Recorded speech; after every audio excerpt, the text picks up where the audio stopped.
Hello ನಮಸ್ಕಾರ ಎಲ್ರಿಗೂ. ಈ ವಿಡಿಯೋದಲ್ಲಿ ಏನು ಹೇಳಿಕೊಟ್ಟಿದ್ದೀನಿ ಅಂದರೆ ಬಿಗ್ ಬಾಸ್ ಲೈವ್ ಅಪ್ಡೇಟ್ ಬಗ್ಗೆ ತಿಳಿಸ್ಕೊಡ್ತಿದ್ದೀನಿ. ಈ ವಿಡಿಯೋನ ಮಿಸ್ ಮಾಡದೆ ಕೊನೆವರೆಗೂ ನೋಡಿ. ಹಾಗೆ ಈ ಪುಟ್ಟ ಚಾನೆಲನ್ನು ಹರಿಸಿ ಹಾರೈಸಿ ಅಂತ.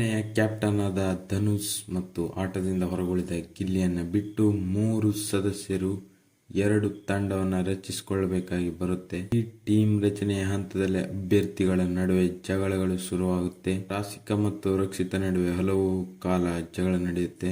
ಜಗಳ ಯಾಕೆ ಅಂತ ನೋಡೋದಾದ್ರೆ, ಒಂದು ತಂಡದಲ್ಲಿ ಅಶ್ವಿನಿ, ಧ್ರುವಂತ್ ಅವರು ಇರ್ತಾರೆ. ಇನ್ನು ಒಬ್ಬರ ಅವಶ್ಯಕತೆ ಇರುತ್ತೆ.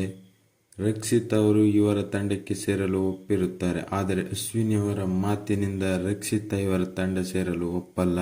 ಹಾಗೆ ರಘು, ರಾಶಿಕಾ ಅವರ ತಂಡದಲ್ಲಿ ರಕ್ಷಿತಾ ಸೇರ್ಪಡೆ ಆಗ್ತಾರೆ.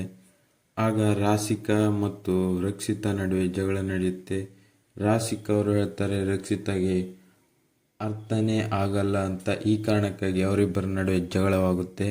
ಆಮೇಲೆ ಏನಾಯ್ತು ಅಂತ ನೋಡೋದಾದ್ರೆ, ಅಶ್ವಿನಿ, ಧ್ರುವಂತ್ ಮತ್ತು ಕಾವ್ಯ ಅವರು ಒಂದು ತಂಡವನ್ನು ರಚನೆ ಮಾಡ್ತಾರೆ. ಹಾಗೆ ರಘು, ರಾಶಿಕಾ, ರಕ್ಷಿತಾ ಅವರು ಒಂದು ತಂಡವನ್ನು ರಚನೆ ಮಾಡ್ತಾರೆ. ಗಿಲ್ಲಿಯವರು ಯಾವ ಆಟಕ್ಕೂ ಇಲ್ಲದೆ ಬೆಡ್ಶೀಟ್ ಮುಚ್ಚಿಕೊಂಡು ರಘು ಮತ್ತು ರಕ್ಷಿತಾ ಜೊತೆ ತಮಾಷೆ ಮಾಡ್ತಾ ಇರ್ತಾರೆ.